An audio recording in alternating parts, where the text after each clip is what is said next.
நான் பிகினர் இப்போ தான் டிஎஸ்ஏ படிக்க ஸ்டார்ட் பண்ணேன்னு சொன்னா இந்த கொஸ்டின் உங்களுக்கு தான் லாங்கஸ்ட் காமன் ப்ரிஃபிக்ஸ். கொஸ்டின் நமக்கு அரே ஆஃப் ஸ்ட்ரிங்ஸ் கொடுத்துருவாங்க. அதில் ஏதோ ஒரு ப்ரிஃபிக்ஸ் எல்லாத்துக்கும் காமனாக இருக்கும். அது எதுனா அவுட்புட் கொடுக்கும். அண்ட் ஃபர்ஸ்ட் எக்ஸாம்பிள் பார்த்தீங்கன்னா எஃப்எல் எல்லாத்துக்கும் காமனாக இருக்கு. அதனால எஃப்எல் தான் நம்மளோட ப்ரிஃபிக்ஸ். செகண்ட் எக்ஸாம்பிள் காமனாக எதுவுமே இல்லை. அதனால நம்ம எம்டி ஸ்ட்ரிங் ரிட்டர்ன் பண்ணுறோம். அண்ட் இந்த கொஸ்டின் சால்வ் பண்ண போகிறதுக்கு நம்ம யூஸ் பண்ண போகிற பில்டிங் மெத்தட் தான் ஸ்டார்ட்ஸ் வித்.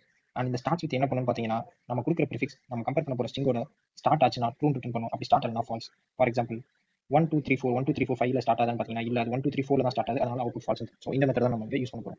அண்ட் ஃபர்ஸ்ட் நம்மளோட ஃபர்ஸ்ட் எலிமெண்ட் தான் ப்ரிஃபிக்ஸ் அஷ்யூம் பண்ணிக்க போகிறோம். ஃபார் எக்ஸாம்பிள் இங்கே 1 2 3 4 5 ப்ரிஃபிக்ஸ் அஷ்யூம் பண்ணிட்டு அதை நம்மளோட நெக்ஸ்ட் எலிமெண்ட்டோட கம்பேர் பண்ணுறோம். அண்ட் 1 2 3 4 5 1 2 3 4 இந்த கீழே இருக்கிற மாதிரி 1 2 3 4 ஸ்டார்ட்ஸ் வித் 1 2 3 4 5 போட்டிங்கன்னா ஃபால்ஸ். அதனால லாஸ்ட் இருக்க கேரக்டர் மட்டும் ட்ரிம் பண்ணிட்டு அகைன் இது இதோட ஸ்டார்ட் ஆகும் செக் பண்ணும்போது எஸ் ட்ரூ 1 2 3 4 1 2 3 4 ஸ்டார்ட் ஆகுது. So next 1 2 3 4 1 2 3 1 2 3 dot starts with 1 2 3 4 போட்டிங்கன்னா ஃபால்ஸ். ஏன்னா இது ஸ்டார்ட்ஸ் வித் 1 2 3 அதனால லாஸ்ட் கேரக்டர் அகைன் ட்ரிம் பண்ணுறோம். இப்போ 1 2 3 1 2 3 starts with so true.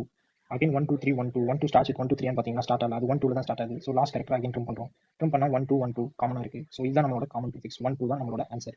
And இதுக்கான சூடோ கோட் பார்த்தீங்கன்னா இப்போ நம்ம ட்ரை ரன் பண்ணது அதே தான். ஃபர்ஸ்ட் நம்மளோட எஜ் கேஸஸை இங்கே மென்ஷன் பண்ணிக்கிறோம். கொடுக்குற இன்புட் நல்லா இருந்துச்சு ஆர் அதோட லென்த் 0 இருந்துச்சுன்னா அங்கே நம்ம எம்டிஎஸ் ரிட்டர்ன் பண்ணிக்கிறோம். நம்மளோட ஃபர்ஸ்ட் எலிமெண்ட் தான் நம்ம ப்ரிஃபிக்ஸ் அஷ்யூம் மட்டும் மூவ் பண்ணுறோம். நம்ம கொடுத்துருக்க இன்புட்டை ஃபுல்லாக இட்ரேட் பண்ணிட்டு அந்த ஸ்டார்ட்ஸ் வித் ப்ரிஃபிக்ஸா நம்ம அஷ்யூம் பண்ண ப்ரிஃபிக்ஸா இல்லை அப்படிங்கிற பட்சத்தில் அதோட லென்த்தை அதாவது லாஸ்ட்ல இருக்க ஒரு கேரக்டரா நம்ம ட்ரிம் பண்ணிக்கிட்டே வரும். ட்ரிம் பண்ணிட்டு அட் சம் பாயிண்ட் எப்போ மேட்ச் ஆகுதோ அப்போ அகைன் நெக்ஸ்ட் எலிமெண்ட்டுக்கு போகும். அண்ட் அகைன் இந்த வைல் லூப் கண்டினியூ ஆகும்.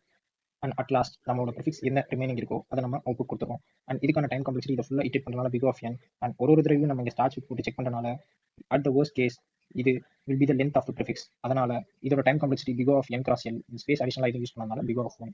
அண்ட் இந்த மாதிரியான இன்டர்வியூ ஸ்பெசிஃபிக்கான ஷார்ட்ஸ் வீடியோஸுக்கு நம்ம சேனலை சப்ஸ்கிரைப் பண்ணிக்கோங்க. See you guys.